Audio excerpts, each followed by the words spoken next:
Hey y'all, this is Sombrero Slim sitting in for our Crosby Lyles, and this here is news from the can.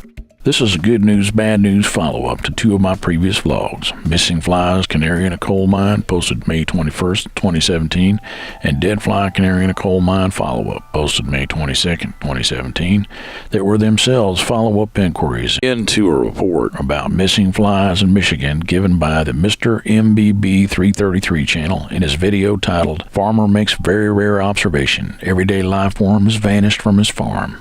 Disappeared? ? See the link in the description. As I reported back in May, Mr. MBB 333's video got me thinking that we here in Gainesville were also missing flies and other insects. Though the deafening roar of insects can clearly be heard in the background of the two videos I posted previously, we did not appear to have the usual swarm of flies, beetles, moths, mosquitoes, and other insects flying about our light fixtures and garbage can as they usually do this time of year. The nights were mild and relatively still back then, giving them almost a creepy, ominous vibe. Regardless of the vibe, however, we were definitely missing some insects, including ants. Considering that missing insects can be an early warning sign of impending biological hazard, I started digging around and asking questions. The consensus was that our long drought was probably the cause of our missing hexapods. Indeed, after 3 weeks of rain since the beginning of June, some of our most annoying insects like flies and mosquitoes had returned. Still missing are large moths, butterflies, and Cuban May beetles. Moths and butterflies are known to be hit hard by droughts, so that's not unusual, but May beetles are hardy and nearly ubiquitous this time of year.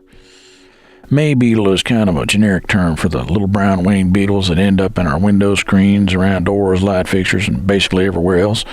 But if you look at our front porch pictured in all of my videos about this subject, it is nearly devoid of insect life, where just a few months previously I would be swarmed by insects of every description.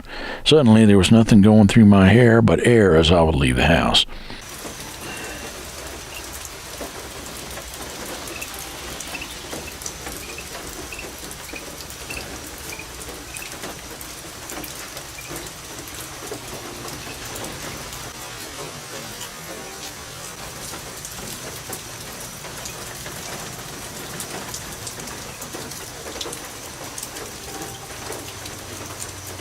As refreshing as not being molested by scores of bugs might have been, I was disturbed by a silent cacophony of dread.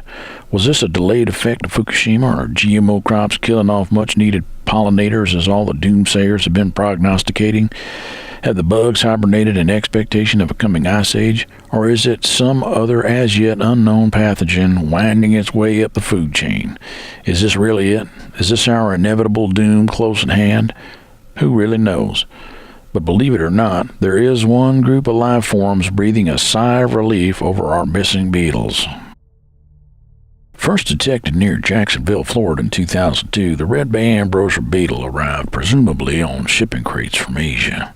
The native to India, Japan, Myanmar, and Taiwan carries a fungus, Rafaelea lauricola, otherwise known as laurel wilt disease, which is deadly to trees in the laurel family like the avocado, the redbay, swamp bay, silk bay, camphor tree, sassafras, bay laurel, pondberry, pond spice, and others. According to the University of Florida, laurel wilt is killing up to 90% of the tree canopies it invades in Florida, Georgia, South Carolina, North Carolina, Louisiana, and Alabama. If that wasn't bad enough, now there are 8 other beetle species carrying the laurel wilt disease. The good news is Florida's drought of 2017 that has just ended may have slowed down, at least locally, the disease-carrying bugs. You can read more about it at mypalmbeachpost.com. See the link in the description.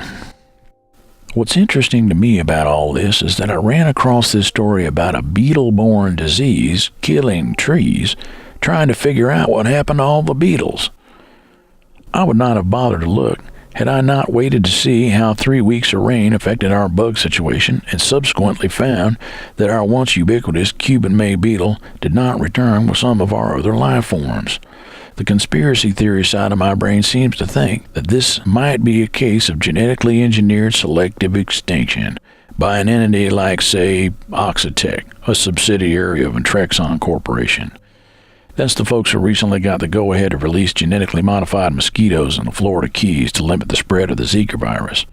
Which is a noble cause. I mean, Zika virus does go straight after your nuts. No kidding. It is sexually transmitted and may cause organ damage and birth defects.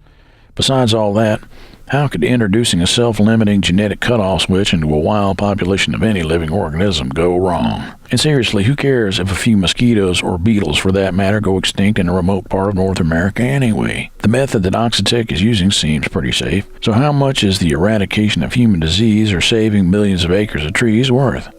Are trees worth the extinction of a few species of annoying beetle? The people at Oxitech may never have heard of the Redbay ambrosia or the Cuban May beetle.